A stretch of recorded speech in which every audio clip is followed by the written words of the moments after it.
ছিল কিভাবে করে আপনার নিপীড়নের মুখে সে অটল অবিচল থাকার জন্য চেষ্টা করেছে। আমার সে চিত্রগুলা আমি যেন চাক্ষুষ দেখতে পাই।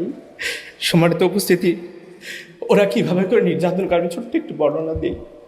যখন নির্যাতন করতে করতে গলা শুকিয়ে গেল, আমি যখন তাদের কাছে পানি চাইলাম, তারা পানি দিতে প্রথমে অস্বীকৃতি জানিয়েছে।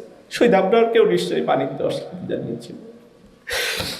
আমি যখন তাদের এই নির্যাতনের মুখে, আমার চারিপাশে সবগুলো হায়নার দল, তাদের সামনে বিভিন্ন রড, তারপরে আঘাত করার জন্য বিভিন্ন অস্ত্র, ওই রুমের মধ্যে ছোট্ট একটা রুমের মধ্যে তারা ক্যাফেটেরিয়ার পাশে সেখানে রেখেছে। সেই রুমের মধ্যে যখন নির্যাতন করছিল, সেই সময়টাতে আমি আশেপাশে আমার কোনো বন্ধু পাইনি, কিন্তু আমি আমার প্রিয় বন্ধু, আমার অভিভাবক আল্লাহ তাআলাকে স্মরণ করতে পেরেছি। আমি তখন প্রাণ ভরে আমি জানি আল্লাহকে আস্তে ডাকলেও তিনি শোনেন, মনে মনে ডাকলেও আল্লাহ তাআলা শোনেন, কিন্তু আমি আমার সমস্ত আকুতি একত্রিত করে, আমার শরীরের সমস্ত শক্তিকে একত্রিত করে আমি আল্লাহ তাআলাকে ডেকেছিলাম, আল্লাহ বলে চিৎকার করেছিলাম বারবার।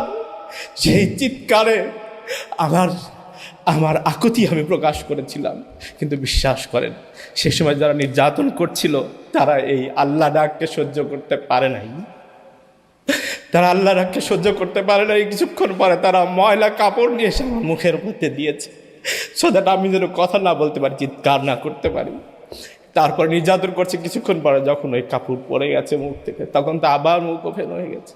তখন তারা গামছা দিয়ে হা করিয়ে তারপরে গামছা পিছন করে বেঁধেছে, যাতে করে আমি আল্লাহকে চিৎকার করে না ডাকতে পারি। ওদের সহ্য হয় না এই ডাক। তারপরে তারা যখন 3 দিক থেকে রড দিয়ে উপর্যুপরি হামলা করা শুরু করলো, চলমান রাখলো, সে সময়টাতে আমি চেয়ারের উপরে প্রথম থেকে আমাকে বসিয়ে মারছিল। কিন্তু একটা সময় গিয়ে আমি আর যখন চেয়ারে বসে থাকতে পারলাম না, মেঝেতে পড়ে গেলাম। আমি চেষ্টা করছিলাম আমি দৃঢ় থাকবো, আমি যেন পড়ে না যাই, আমি যেন শুয়ে না পড়ি। আমি বসে থাকার চেষ্টা করেছি দীর্ঘক্ষণ। তারা সেই নির্যাতন করেছে। একটা পর্যায়ে গিয়ে আমি নির্যাতিত হতে হতে শ্রান্ত হয়ে আমি আর বসে থাকতে পারি নাই। তখন আমি শুয়ে গেছি, পড়ে গেছি। এমন সময় কিছুক্ষণের জন্য আমার দম বন্ধ হয়ে গিয়েছিল। আমি সেই সময়টাতে ভাবছিলাম যে ছোট্ট একটা রুমের মধ্যে আমি এভাবে করে শাহাদাত বরণ করছি।